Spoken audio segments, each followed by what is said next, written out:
Dari mana punai melayang, dari paya turun ke padi. Dari mana datangnya sayang, dari mata turun ke hati. Selepas kemangkatan permaisuri, Sultan Mahmud amat berduka cita. Para pembesar telah sepakat untuk mencari pengganti permaisuri dan mempersembahkan kepada Sultan Mahmud. Tetapi tiada seorang pun yang diperkenankan oleh Baginda. Baginda kemudiannya menghantar utusan untuk meminang puteri Gunung Ledang yang diketuai oleh Tun Mamat, Hang Tua, dan Sang Setia. Hanya Tun Mamat yang berjaya sampai ke puncak dan berjumpa dengan perempuan tua berlipat 3. Tun Mamat menyatakan hasratnya untuk meminang puteri Gunung Ledang untuk dikawinkan dengan Sultan Melaka.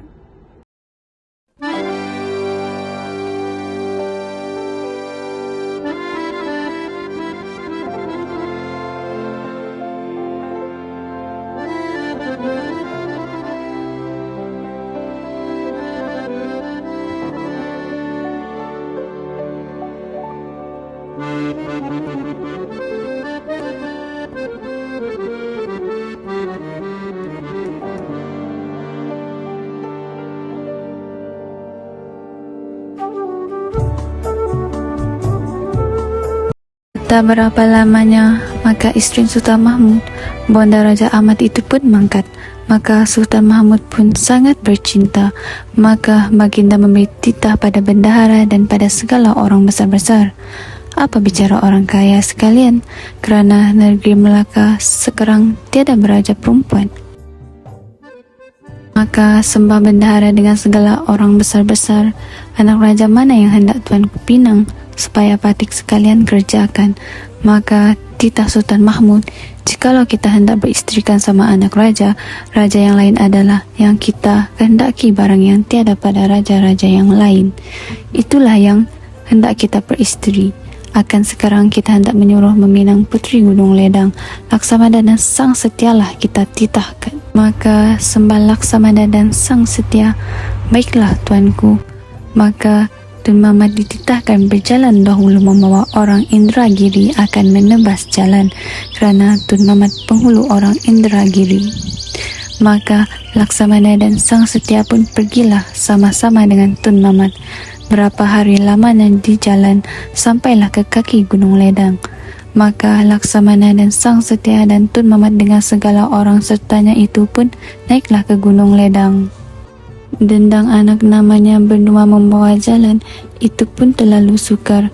Angin pun bertiup terlalu keras. Baharu kira-kira bertengah gunung itu, maka tiadalah ternaik lagi oleh segala mereka itu. Maka kata Tun Mamat pada Laksamana dan Sang Setia, berhentilah orang kaya dahulu di sini, biar beta naik. Maka kata Laksamana dan Sang Setia, baiklah. Maka Tun Mamat pun naiklah dengan 2 orang yang pantas berjalan sertanya naik ke Gunung Ledang itu. Setelah datanglah Hat Buluh Perindu, maka Tun Mamat dengan 2 orang yang naik itu seperti akan terbanglah rasanya dari sangat amat keras angin bertiup. Maka awan pun seperti dapat dicapai lakunya, dan bunyi buluh perindu itu terlalu merdu bunyinya. Burung terbang dengan suatu taman, terlalu indah perbuatannya. Maka Tun Mamat pun masuk ke dalam taman itu. Maka dilihatnya serba bunga yang ada di dalamnya pelbagai jenis, dan buah-buahan yang ada di dalam dunia ini adalah di dalam taman itu. Sekaliannya lengkap dengan jambangannya, pelbagai rupa jambangannya. Setelah segala megah tua dan segala kayu-kayuan di dalam taman itu melihat Tun Mamat, maka segala burung itu pun berbunyi pelbagai bunyinya, ada seperti orang bersyair, orang berbait, berseloka, bergerindam. Maka bunga air mawar pun berpantun berseloka, katanya, asaan-asaan gigi si mambang hendak makan ikan, dalam telaga lagi bertelur sisik kilang gembilang. Maka saut oleh bunga Tanjung, dan nila pemangku puan, berembang buah pedada, adakah gila bagimu tuan, burung terbang dipipiskan lada. Maka dijawab bunga telipuk, kuning ledang bagai dikarang, riang-riang disambar wakap, hairan memandang dunia sekarang, bayang-bayang hendak ditangkap. Selepas berada di rencana taman itu, Tun Mamat pun bertemu sebuah balai. Ada seorang perempuan tua yang baik. Dia bertanya kepada Tun Mamat, katanya, "Orang mana kamu dan hendak ke mana kamu?"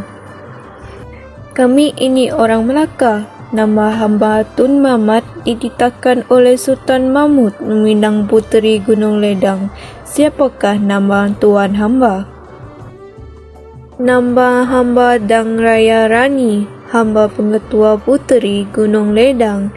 Nantilah hamba di sini biar hamba persembahkan," kata tuan hamba kepada puteri. Setelah ia berkata, maka kelimanya lenyap. Ada kadar sesaat, maka kelihatan pula seorang perempuan tua, bongkok belakang lipat 3.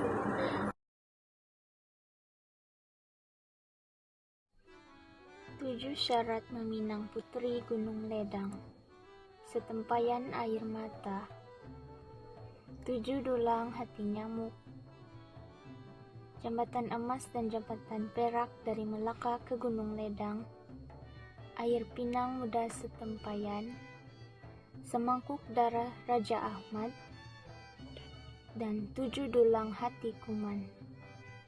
Selepas Tun Mamat mengetahui syarat-syarat meminang puteri Gunung Ledang, pulanglah rombongan Tun Mamat ke istana menghadap Sultan. Setelah Tun Mamat pulang menghadap Sultan di istana, Tun Mamat memberitahu Sultan Mahmud segala syarat-syarat meminang puteri Gunung Ledang dan baginda menerima syarat-syarat tersebut. Sultan Mahmud telah memberitahu Tun Mamat untuk mengerahkan tenaga rakyatnya untuk memenuhi syarat-syarat yang diminta itu. Namun, atas perintah Sultan, rakyatnya terpaksa bertungkus lumus menunaikan syarat-syarat tersebut. Akhirnya, baginda berjaya menunaikan syarat-syarat tersebut.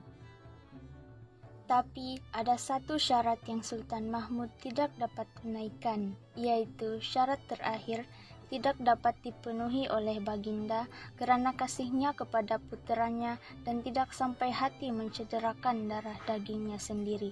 Namun, hasrat untuk meminang puteri Gunung Ledang dibatalkan.